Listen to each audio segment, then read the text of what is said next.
buenos días, bienvenidos un martes más a tu Rincón de la Salud a través de la Natural, el Rincón de Naturópata, a los que nos estáis viendo a través de la web www.elrincondelnaturopata.es o si respiras la radio y nos escuchas en Radio Nueva Era. Un saludo especial para Toma Vitamina, Radio Siberia, Vitoria y para todas las emisoras que de una forma u otra os hacen llegar nuestro programa. Los que seguís el programa año tras año, me habéis escuchado decir siempre que los complementos alimenticios son productos naturales que tienen contraindicaciones, efectos secundarios, que interactúan con otros productos o medicamentos y que obviamente no todos son iguales. Los que cocináis seguro que no usáis cualquier arroz para hacer una paella, pues lo mismo ocurre con los complementos alimenticios. ¿Qué tenemos que saber a la hora de elegir uno u otro cuando aparentemente es lo mismo? ¿Por qué me voy a coger, pues no sé, un simbiótico este y este? ¿En qué se diferencia? ¿Un magnesio este y este? Si es magnesio de todos los laboratorios, de todos los productos son iguales. No, y hoy lo vamos a demostrar. Doctor Jordi Villa, coordinador de formación de Farmadón. Muy buenos días, Jordi. Muy buenos días, Juana Mari, ¿qué tal? Jordi, hoy nos vamos a adentrar en algo que para mí es muy interesante porque la mayoría lo desconocemos. ¿Cómo se formulan los complementos alimenticios? ¿Cómo se fabrican? Sí, a ver, no va a ser una clase muy técnica, simplemente explicaré pues algunas cosillas que explican a veces la diferencia de precios o qué diferencia hay entre productos que se parecen un montón. Ahí es lo que comentabas, el magnesio, por ejemplo, pues es un ejemplo muy claro, ¿no? Hay un montón de marcas, un montón de complementos y diferentes sales, diferentes absorciones, etcétera. Entonces, explicaremos un poquito también la problemática que tiene actualmente el complemento alimenticio con la legislación actual, que nos deja un poquito manga ancha y eso a veces nos trae confusión y problemas. Bueno, le he titulado así la charla como, bueno, cómo se formulan los complementos, sinergias e incompatibilidades entre ellos, pero realmente lo que se podría decir es que la presentación se podría llamar Navegando en un mar de complementos, de complementos, ¿vale? ¿Por qué? Porque a veces, y no solamente pasa a nivel de consumidor, sino a nivel de terapeuta, a nivel de farmacéutico, a veces la sensación que tienes es que hay un montón de cosas y tú estás metido en medio y dices, no sé, y no es algo, "Ah, es que yo soy consumidor, no, yo tengo otro trabajo, no estoy especializado". No, pasa a médicos y pasa a mucha gente que a veces te pierdes porque es un mercado que ha pegado una explosión espectacular y la sensación es bueno, ¿y por qué este y no el otro? Un ejemplo gráfico siempre va bien y es que básicamente esto es una búsqueda por internet de Q10, ¿vale? Es la primera página de 1600. Eh, hay de todo. Hay Q10 en bote, Q10 en blister, de cápsula, de pastilla, de 50, de 30, de 100, de 200 miligramos, liposomada, de todo, ¿vale? Entonces, y todo es Q10, todo lo mismo. Entonces, esa es la sensación a veces de decir, bueno, ¿por dónde voy? ¿Qué hago? ¿Qué diferencias hay? Pues hay un pequeño problema y es que actualmente la legislación es un poco laxa en cuanto a los complementos porque es un mercado enorme que está creciendo un montón, ¿vale? O sea, se estima que tendrá un crecimiento sostenido del 8 al 7% hasta el 2030, ¿vale? Crisis, COVID, guerra mediante, imaginaos si no hubiese pasado todo esto, no para de crecer y todo este crecimiento está regulado por esto de aquí, ¿vale? Que es un Real Decreto del 2018 que os lo puedo resumir básicamente en una imagen, que es esto de aquí. Este Real Decreto dice que un complemento alimenticio es comida.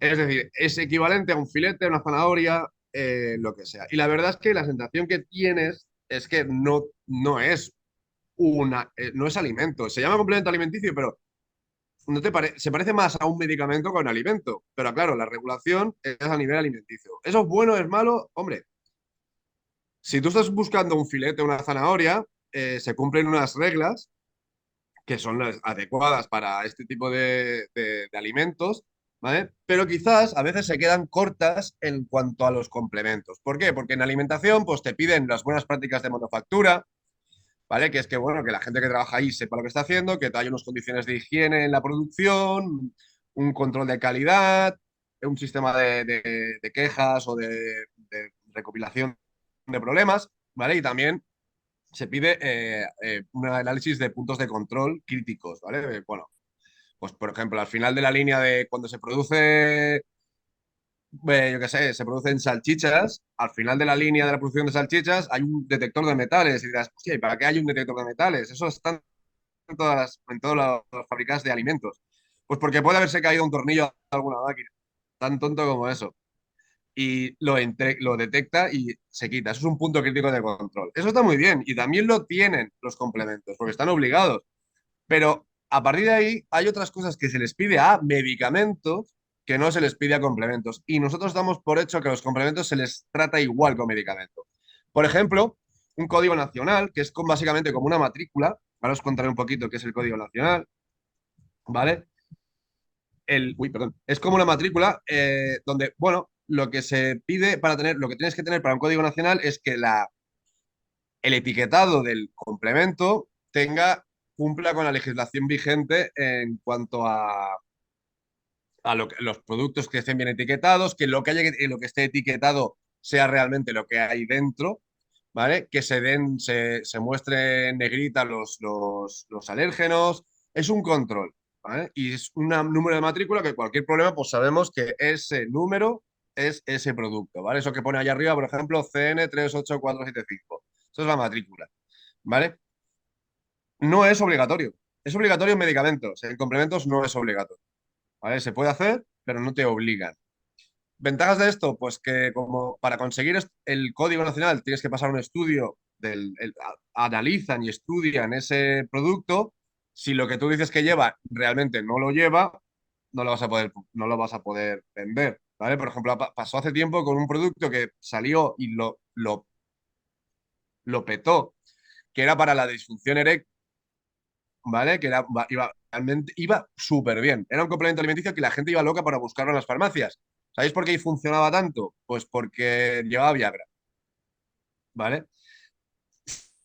¿Cómo lo detectaron? Bueno, pues porque se ve que en algún punto quisieron hacer pasar un control quisieron sacarse el código nacional y claro, al hacer el estudio de mercado, el estudio del producto, vieron que ahí había cosas que no estaban etiquetadas, entre ellas el principio activo de la Viagra, ¿vale? También se les pide, te piden, es obligatorio en medicamentos el análisis de pureza, es muy importante el análisis de pureza, luego veréis por qué, ahora os contaré un caso en concreto, cuarentena. Esto de aquí también es muy importante, por ejemplo, y no es obligatorio un complemento alimenticio, ¿qué es? La pruebas en estantería se llama, ¿vale? ¿Qué significa? Pues si yo fabrico un omega 3, el omega 3 sabéis que tiene tendencia a oxidarse. Cuando lo fabrico en el año 2018 y tiene una caducidad de 3 años normalmente, 2021. Todos esos 3 años estarán en el almacén, luego estarán en una farmacia o en una parafarmacia o en una herbolistería. ¿Cómo sé si cuando tú te lo tomes sigue funcionando y no se ha oxidado? ¿Cómo sé que caduca a los 3 años y no caduca a los dos? Pues porque se tiene que guardar una muestra de cada lote para ver que todo sigue igual cuando llega a su fecha de caducidad. También se guarda porque si se detecta un problema o un efecto secundario o cualquier historia en un lote, en el laboratorio, vas, coges ese lote y analizas lo que está pasando. Pero quizá lo más importante de todo lo que se les pide a los medicamentos, y no se pide y no es obligatorio en un complemento, es la estandarización, que todo sea igual, que cada pastilla del lote y cada pastilla siempre lleve el mismo principio activo y sea exactamente igual que el anterior, que sean clones. Y eso es normal que no se le pida a un alimento y en cambio es muy normal que se le pida un medicamento. ¿Por qué no querríamos la estandarización en un alimento? Pues porque si algún día voy al súper y me encuentro que todas las zanahorias son exactamente iguales, genera rechazo. Pues dices, esto es prefabricado, no es natural. Las zanahorias son diferentes, los filetes son diferentes, pero en un medicamento yo quiero que todo sea exactamente igual. Pues estas cosillas es el problema que tenemos, que como el complemento se considera comida y no medicamento, pero tiene mucho más de medicamento que de comida, está en un limbo. Y a veces hay problemas. ¿Problemas como qué? Pues cuando falla la estandarización, pues puede haber efectos no deseados, como este. La monacolina K, que ya ha habido una regulación que la han bajado de 10 miligramos a máximo 3 miligramos, ¿qué es la monacolina K? El principio activo de la levadura roja de arroz. Pues la verdad es que ya había, hacía tiempo, porque este estudio es del 2010, hacía tiempo que se había visto problemas en su fabricación y en la estandarización. Se encontraron que había variaciones entre pastillas, de unas pastillas, todas tenían que tener 10 miligramos. En esa época estaba permitido 10 miligramos. Pues unas tenían 0,31 y otras del mismo blister, del mismo bote, tenían 11. Hay una variación espectacular ahí, ¿vale? Eso es un problema de estandarización. ¿Por qué? Pues porque cuando tú coges el principio activo y lo mezclas con los excipientes para formar la pastilla, si no se mezcla bien, cuando coges el polvo, puedes coger una parte del polvo que solo tiene excipientes y no tiene principio activo. O al revés, un montón de principio activo y poco excipiente. Ese es el problema que había. Y aparte también, bueno, hubo un punto, hubo un fallo en el control de calidad, en el control de puntos críticos de calidad, que era que varias de estas marcas que se analizaron contenían citrinina. ¿Qué es la citrinina? Pues la levadura roja de arroz fabrica, genera el principio activo que yo quiero, que es la monacolina K, pero también genera otras cosas. Y una cosa que genera este hongo es la citrinina. ¿Y qué pasa con la citrinina? Pues que la monacolina K la quiero porque baja el colesterol, la citrinina no la quiero porque destruye el riñón, es nefrotóxica. Y se encontraron en niveles elevados en estas levaduras, ¿vale? Eso es un fallo también en el control, porque estás metiendo algo que se te está escapando, no lo has limpiado, no lo has filtrado bien, ¿vale? Os he dicho también importante lo de análisis de pureza. Aquí os pongo un ejemplo que es brutal. Esta es una vitamina D, complemento, que se fabricaba y hubo un escándalo en Dinamarca, de hecho, incluso me lo comentaron los propios daneses, porque eran gotitas para bebés. Se daban 20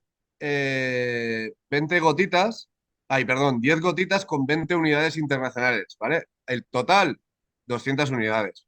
Porque los niños, la dosis pediátrica normalmente son unas 200 unidades de vitamina D. Ok, pues cambiaron de proveedor y cuando cogieron la materia prima de vitamina D no hicieron ningún análisis de la pureza y la pureza era 10 veces más, un cero más. ¿Qué pasó? Que cada gotita en vez de tener 20 unidades tenía 200, ¿vale? O sea, los niños les metieron le metieron una sobredosis de vitamina D, que hubo casos de hipercalcemia, problemas de riñón en niños muy pequeños. ¿Vale? ¿Qué es eso? Un fallo flagrante de analizar la pureza de la materia prima, porque a veces pasa que cuando cambias de proveedor o el propio proveedor tiene un lote que tiene más concentración que otro. Y para hacer bien la formulación hay que calcularlo todo al milímetro, ¿vale? Hay cosas que no estás obligado a hacer como complemento, pero que es recomendable hacerlo, ¿ok? O, por ejemplo, esto de aquí, el ginkgo biloba, pobrecillo él, eh, ha tenido siempre muy mala fama. ¿Por qué? Porque, bueno, es una planta milenaria, se utiliza muchísimos años, pero cuando nos se han puesto a mirar estudios, a veces ven que no funciona, ¿vale? Pues hace no mucho tiempo, de hecho es del 2010, bueno, sí, ya tela, 2000, hace 13 años, se hizo un estudio con las principales marcas de mercado en el mercado británico y se analizaba la capacidad antioxidante de diferentes marcas de Ginkgo biloba, ¿vale? ¿Qué es lo que se vio? Que los últimos clasificados no se distinguían del placebo. ¿Qué había pasado ahí? ¿Lo estaban haciendo a mala fe? No, pero hay un problema con el ginkgo biloba. Y es que el ginkgo biloba es extremadamente sensible. Pues si tú en el proceso de fabricación pones ginkgo biloba, pero el proceso de fabricación te lo cargas, pierde la función, ¿vale? ¿Y qué pasaba? Pues que básicamente pues había algunos que tenían una potencia antioxidante muy alta, pero si te fijas, los 3, 4 últimos clasificados no tenían función. Entonces, claro, si yo hago un estudio en humanos y comparo placebo con una de estos de aquí, de los últimos clasificados, estoy comparando placebo con placebo. Resultado, el ginkgo biloba es una patraña, no funciona. Ese es el problema que tenemos. ¿Cómo ha podido pasar esto? Bueno, el ginkgo biloba, por ejemplo, lo que me interesa del ginkgo biloba es la hoja. No me interesa ni el peciolo, ni el fruto, ni el tronco, ni nada de eso. Lo que lleva al principio activo es la hoja. Pues para empezar, si cuando cojo la materia prima, en la materia prima es una mezcla de hoja y hay más cosas de ginkgo biloba, pues hay menos cantidad de hoja, menos cantidad de principio activo, ¿vale? Porque yo lo que quiero es la hoja. Ese es un primer problema. ¿ok? Y luego cuando se extrae, si no se extrae con cuidado, ¿vale? El método de extracción, pues también puedes ir perdiendo ese principio activo, ¿ok? Y luego el punto quizá más crítico en el ginkgo biloba es esto de aquí. ¿Qué es esta máquina? Esto es lo que forma los comprimidos. Básicamente comprime, de ahí viene el nombre, comprime los comprimidos. Pero no lo hace uno a uno. Esto es como una rueda y va a una velocidad que a ojo desnudo no lo ves. Va súper rápido. ¿Qué problema tiene eso? Que va muy rápido, pero también se calienta. Y es que el ginkgo biloba, los principios activos, las flavonas, las lactonas, son termolábiles, se destruyen con el calor. Si no vigilas bien este proceso, puedes estar rompiendo todo el producto por el camino, perdiéndolo. Ejemplo tonto que pongo siempre. Si yo cojo probióticos, los mejores probióticos del mercado, y antes de tomármelos los meto 1 minuto y medio en el microondas a toda potencia, si me los tomo, ¿me estoy tomando probióticos? Sí. ¿Pero funcionan? No, porque están muertos. Pero son probióticos. Pues aquí pasa a veces con los complementos. En la caja pone que es ginkgo biloba. Detrás pone que lleva ginkgo biloba. Pero no funciona. ¿Qué ha pasado? Pues porque se ha destruido por el camino. O se ha perdido.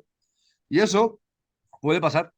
Puede pasar perfectamente. Y si no haces un paso final, que ahora veréis, para comprobar que lo que has puesto al principio sigue estando al final, pues bueno, yo lo vendo y puede que no funcione o funcione menos de lo que debería, ¿vale? Importante para el ginkgo biloba, ya que estamos hablando. Gran parte de esta mala prensa que tenía el ginkgo biloba durante muchos años es que no teníamos claro qué cantidad tenía que tener de principios activos. Lo ideal es que tenga un 24% de flavonas, 6% de lactón. Es decir, si tienes un ginkgo biloba de 100 miligramos, que tenga 24 miligramos de flavonas y 6 miligramos de lactonas. ¿Ok? Porque si no tiene esta función y no se hace con cariño, pasan cositas como esto. No sé por qué está en inglés, no me acordaba.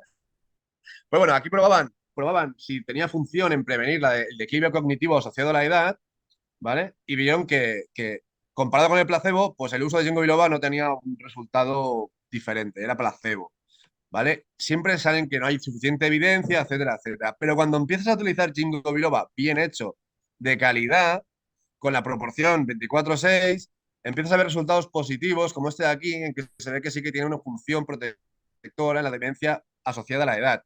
¿Por qué? Porque el ginkgo biloba es un antioxidante muy potente, protege los capilares, protege la microcirculación y además funciona como un limpiainyectores, ¿vale? El motor, cuando se hace viejo, se acumula carbonilla y se taponan los inyectores, ya no suelta tanta gasolina ni tanto oxígeno. El cerebro, cuando se taponan los capilares muy, muy chiquititos que hay en el cerebro, la microcirculación, no llega ni tanta comida, ni tanto oxígeno, ni se quitan tantos residuos. Lo que hace el ginkgo biloba es ayudar a que llegue más gasolina al cerebro, por lo tanto funcione mucho mejor. Os voy a poner un ejemplo que nos pasó a nosotros en el laboratorio, que es este de aquí, el calcio. Nosotros teníamos un calcio al que le añadimos D3 para que se absorba y antes le añadíamos solamente K1. La vitamina K1 fija el calcio al hueso. Es decir, yo tomo calcio, la vitamina D3 la pasa del intestino a la sangre y de la sangre al hueso la lleva la vitamina K1, ¿vale? Muy resumido.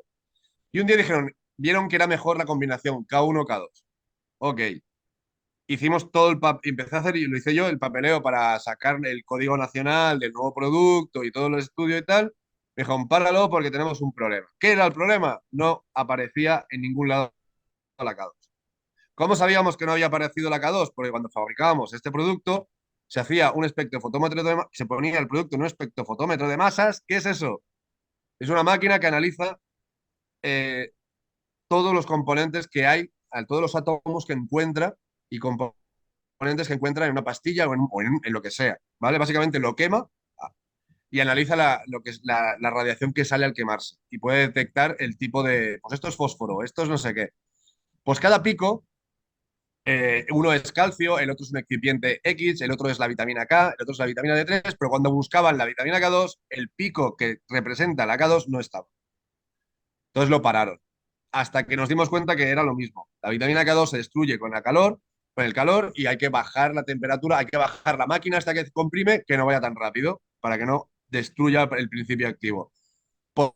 ¿Podríamos haberlo sacado al mercado? Se podría haber sacado al mercado, pero en nuestro caso no pudimos porque como somos laboratorio farmacéutico, estamos obligados a demostrar que lo que hemos puesto al final, lo que hemos puesto al principio sigue funcionando al final. pero se puede sacar porque nosotros habíamos puesto K2. Que se pierda por el camino ya no es mi problema. Por eso que hay a veces estos huecos en la legislación que está en proceso de mejorarse un poquito la legislación, sobre todo por el escándalo que ha habido con el tema de la monacolina acá en Europa. Ha replanteado bastante que a lo mejor hay que hacer una legislación exclusiva para el complemento alimenticio que lo distinga del medicamento y lo distinga de la comida, porque al final es eso, está como en tierra de nadie, ¿vale? Pero al final, ¿qué es lo importante en estos casos? Pues si tenéis dudas, preguntar, ¿vale? Preguntar, pero es que a veces, ¿qué pasa? Que a veces tampoco tenemos claro lo que tenemos que preguntar.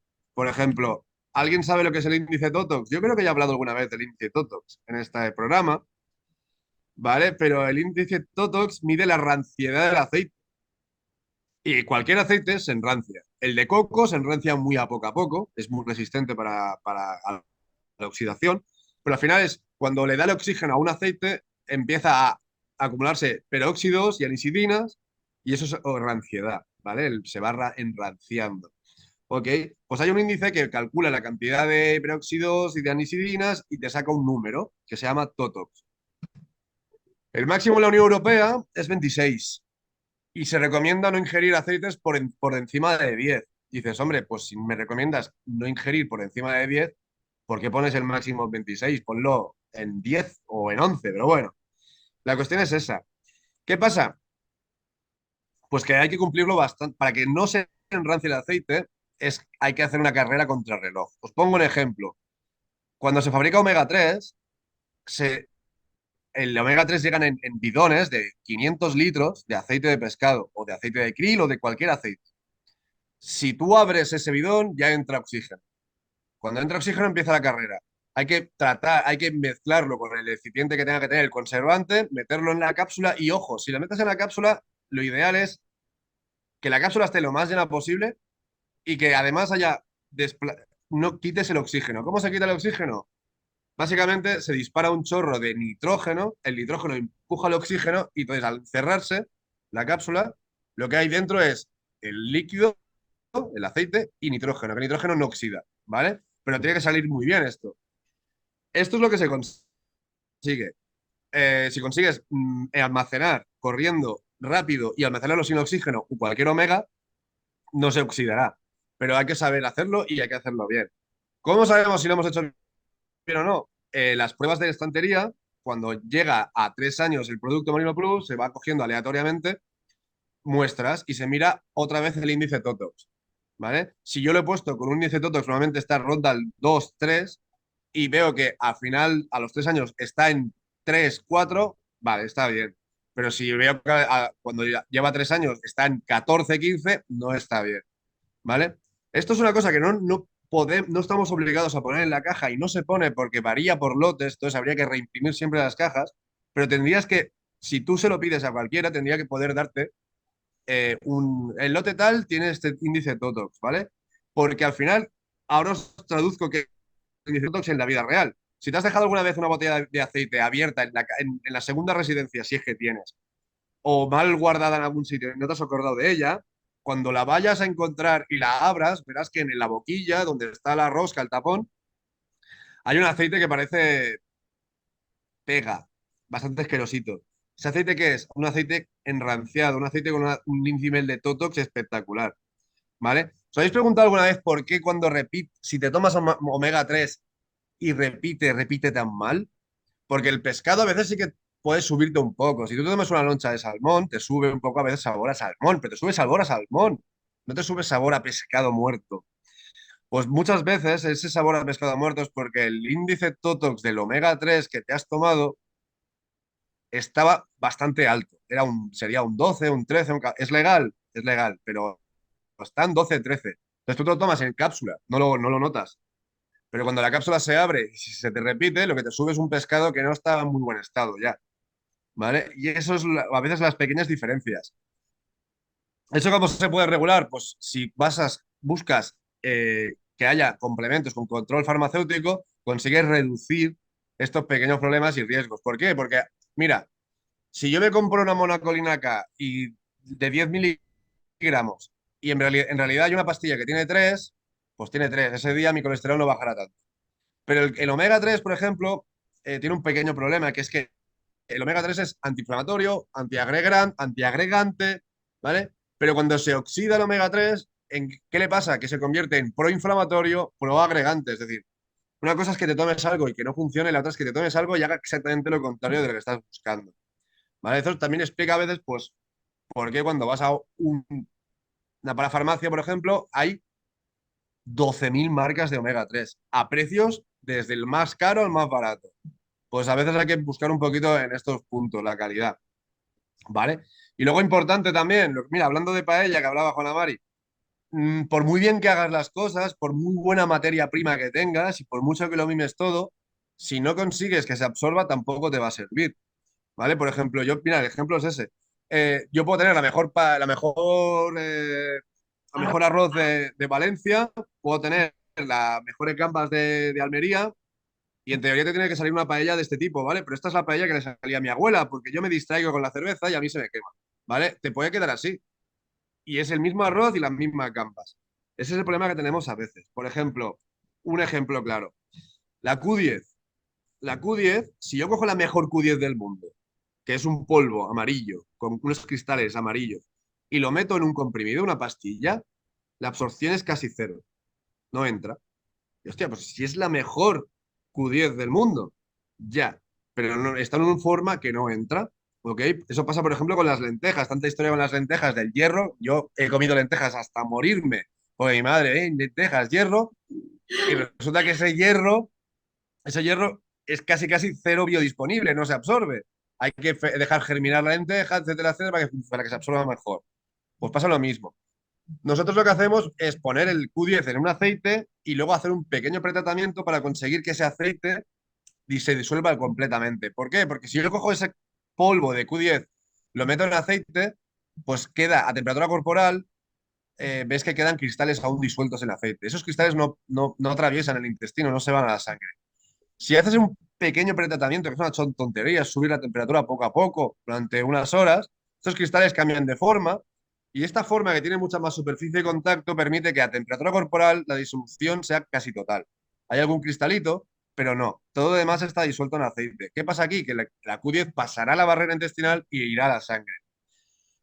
¿Cómo lo sabemos? Pues porque al final para saber las cosas hay que probarlas con estudios.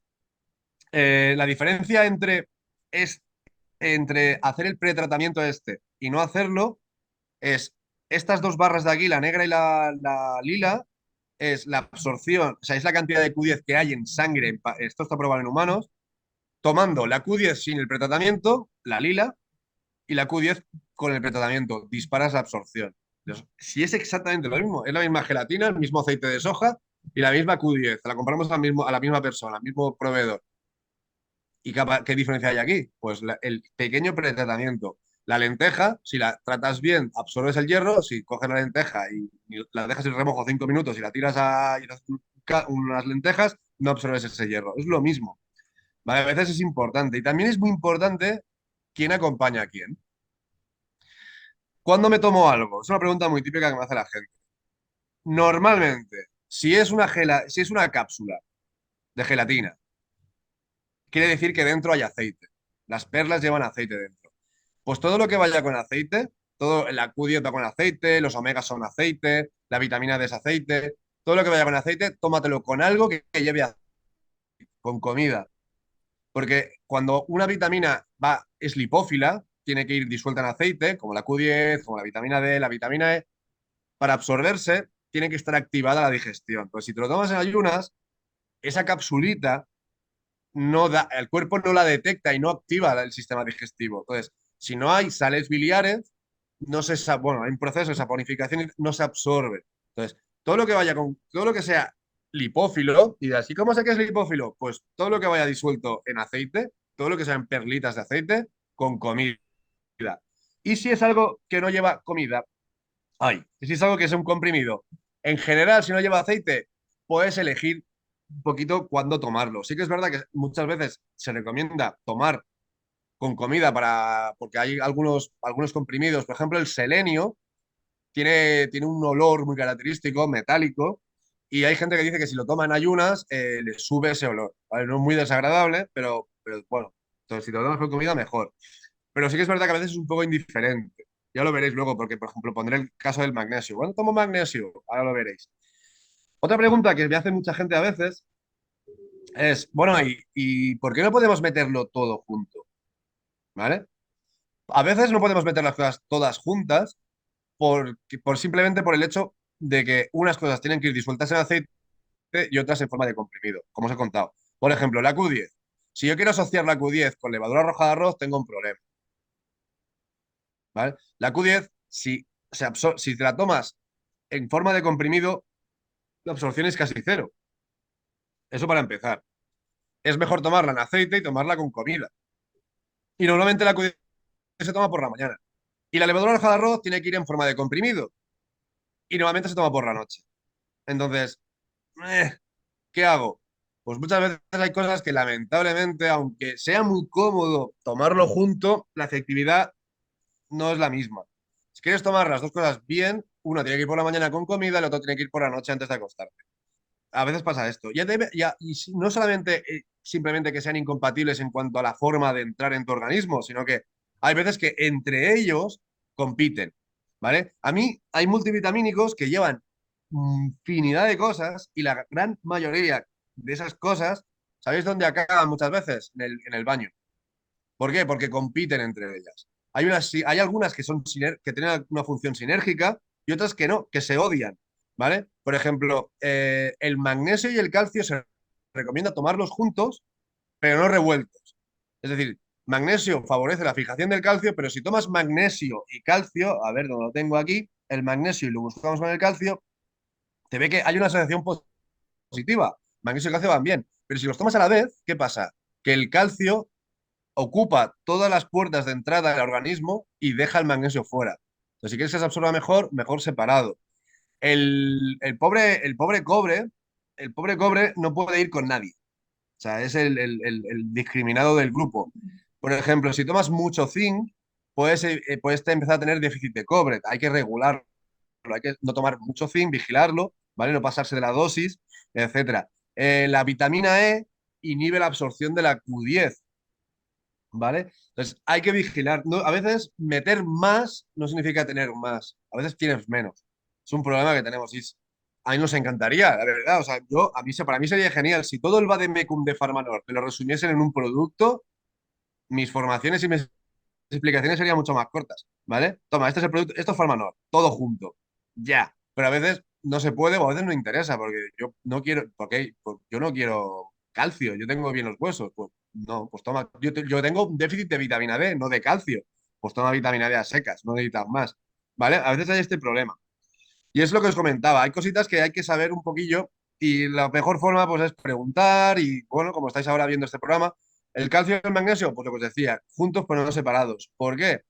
Porque el magnesio es más débil, tiene menos afinidad para el canal iónico que el calcio. Entonces el calcio entra y deja fuera el magnesio. Pero es mejor, pero es bueno tener las dos cositas dentro. ¿Por qué? Porque el calcio, si tú te lo tomas y no hay magnesio o estás corto de magnesio, el calcio entra en el músculo. Yo no lo quiero en el músculo en ese momento, lo quiero para el hueso. El magnesio que hace de tapón, ya lo vimos en el programa anterior, tapona la entrada del calcio a los músculos. ¿Y eso qué significa? Pues que lo que te has tomado de calcio, como no puede ir al músculo, que hay un montón de músculo, se irá más al hueso, ¿vale?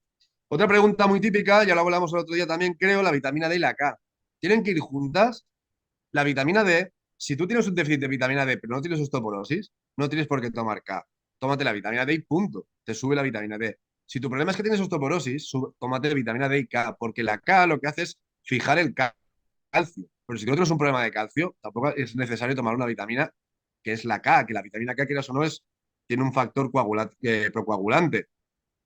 O el zinc. El zinc es importante porque tomamos zinc y a veces tomamos más zinc de lo que nos creemos. ¿Vale? Hay un déficit muy, muy potente de zinc, pero hay que vigilar. ¿Por qué? Porque yo a veces me ha pasado de alguien toma zinc más selenio o zinc solo, son 15 miligramos, ¿vale? La dosis máxima ronda los 30 y al cabo de un año o así te dicen que, wow, tienen anemia. Dices, ¿qué está pasando? Pues que el zinc ha inhibido la formación del cobre, hay la absorción del cobre.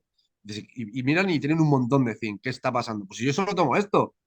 A ver, por ejemplo, nuestra caja pone zinc, pero creo que es el Pilexil, todo lo que lleva, todo lo que es para el pelo, las uñas, lleva zinc. Y si no le das la vuelta y ves los ingredientes, no lo ves. Y a veces el zinc está más presente porque tomas, o vitamina C con zinc también hay, y a veces dices, no, yo solo estoy tomando esto. Por eso es súper importante que cuando alguien cuando alguien te prescribe, te recomienda un complemento, le digáis todo lo que tomáis y haced memoria. Es importante hacer memoria, porque si a veces no te das cuenta, tú mismo te das cuenta, y tomas algo con zinc, no, tomo algo para el pelo. ¿Qué lleva eso para el pelo? Zinc. Entonces es importante, no tenéis por qué saberlo vosotros, pero si a la persona que os prescribe algo le contáis, yo tomo esto para el pelo, esto para tal o esto para cual, él ya sabe si esto lleva zinc o no. Eso es importante. Y ya para acabar, una cosita que me hace mucha gracia, a ver si vosotros también, y es lo que le llamo la paradoja del magnesio. Porque el magnesio teóricamente lo toma la gente por la noche, porque el magnesio es un relajante muscular y relajante del sistema nervioso. Guay.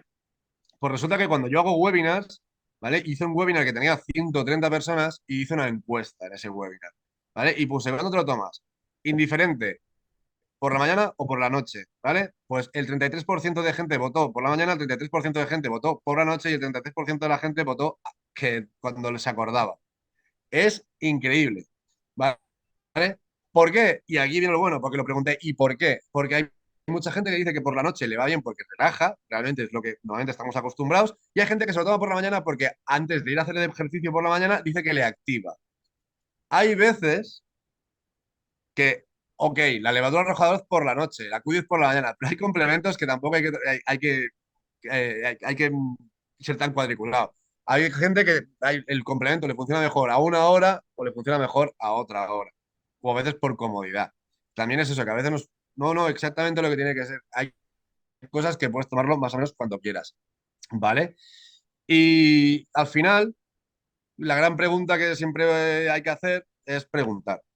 Lo que funciona está probado, porque si no, no sabría si funciona o no. No sé si está probado, pues es duro, es difícil, es aburrido, pero la documentación científica es lo que te indica si funciona o no. Si tú quieres tomar magnesio porque tienes el síndrome de las piernas inquietas por la noche, pues lo primero que haría es buscar si realmente hay evidencia científica en humanos, importante, porque a veces hay evidencia científica en ratones y tal, en humanos de que tal dosis de magnesio tiene una función buena para este problema.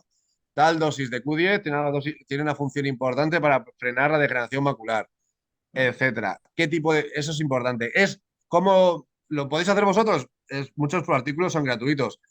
Que no, que es un rollazo, lo entiendo, para eso estamos nosotros, ¿vale? Para que nos preguntéis y todo lo demás. O sea, que preguntadnos o exigidnos directamente, ¿vale? Y nada, como siempre, pues ya sabéis que aquí en faraonel.es hay nuestra página web, eventos, tenemos eventos presenciales en Tarragona, Valencia, Madrid, ampliaremos a Sevilla, creo, y también hacemos webinars, ¿vale? Hay una sección dentro de la página web que se llama Pro, pones en Pro y hay eventos, webinars, y ahí puedes ver pues todo lo que vamos haciendo, etcétera, ¿vale? Y nada más, simplemente pues nada, recordad lo de siempre que es que son complementos, parecen comida, pero realmente son más medicamentos que complementos. Bueno, yo voy a matizarte un par de cosas. La primera, como murciana, yo reivindico que el arroz de Calasparra en Murcia es fabuloso. O sea, que no te quedes solo con los valencianos, que te invitamos los murcianos a comer un buen arroz. Yo, Quieras. ya iré, ya, Calasparra, apuntado. Por otra parte, un matiz con lo que tú has comentado sobre los horarios para tomar un producto u otro. Hay veces que el mismo producto tiene distintos usos, entonces para tu caso concreto, tu profesional de la salud decide que es mejor que te lo tomes por la noche, por ejemplo, con un cromo por si tienes picos glucémicos, o te lo tomes por la mañana porque tú respondes a otras cosas. El magnesio, como nos estás diciendo, si tomas magnesio por musculatura, pues posiblemente tu profesional te diga, bueno, pues tómalo por la mañana porque te va a dar energía para todo el día. Si lo tomas para relajarte, el magnesio no es que relajes, sino que cuando tienes un déficit de magnesio, tienes esa ansiedad, esas palpitaciones, entonces pues te dice, tómatelo por la noche. Para eso siempre acude a tu profesional de la salud, médico, naturópata, personas que saben lo que estamos hablando. Cuando un profesional te recomienda un producto X de una marca, de un laboratorio X, estamos viendo que no lo hace pues porque hoy ha dado por ahí, sino porque tiene una base detrás. Los profesionales suelen conocer toda la información que está dando hoy Jordi, de todos los laboratorios, con fichas técnicas, con procesos de fabricación, saben con qué materia prima están funcionando. No es lo mismo, por salir un poco y no centrarnos solo en Farmanor, no es lo mismo, pues, por ejemplo, que cojas un producto de apicultura, de una miel, de un polen, cuando las flores están en medio de Madrid, que cuando te vas a producto que viene pues, de la selva virgen. La calidad es distinta. Todas esas cosas son las que tenemos que saber. ¿Tú como usuario? Por supuesto que no, pero para esto tienes que seguir fielmente el consejo de tu profesional de la salud. Te recomendamos, como siempre, Farmanor tiene esas formaciones para profesionales totalmente gratuitas. Puedes ver todas las fechas, los temas y en dónde en nuestro calendario de eventos. Jordi, el programa de hoy de verdad que lo he disfrutado muchísimo. Genial, gracias. Pues una información que nos es muy útil en nuestra vida cotidiana. Vamos a cuidarnos. No olvidéis que Farmanor, solo por ser oyente de nuestro programa, te premia con un descuento en todas tus compras del 10% en las compras que hagas en su web www.farmanor.es, sin gastos de envío, poniendo el código RN10. Hasta aquí el programa de hoy. Seguid atentos a la web www.elrincondenaturopata.es y en redes sociales El Rincón de Naturópata y Juana Mari Guirado para mantenerte al día de la actualidad, consejos, eventos. Suscríbete a nuestra newsletter para recibir información técnica y contenido exclusivo. Y te esperamos en el próximo programa. No faltéis. De paso listas. No podría caminar, no podría imaginarme sin tus besos, sin ti.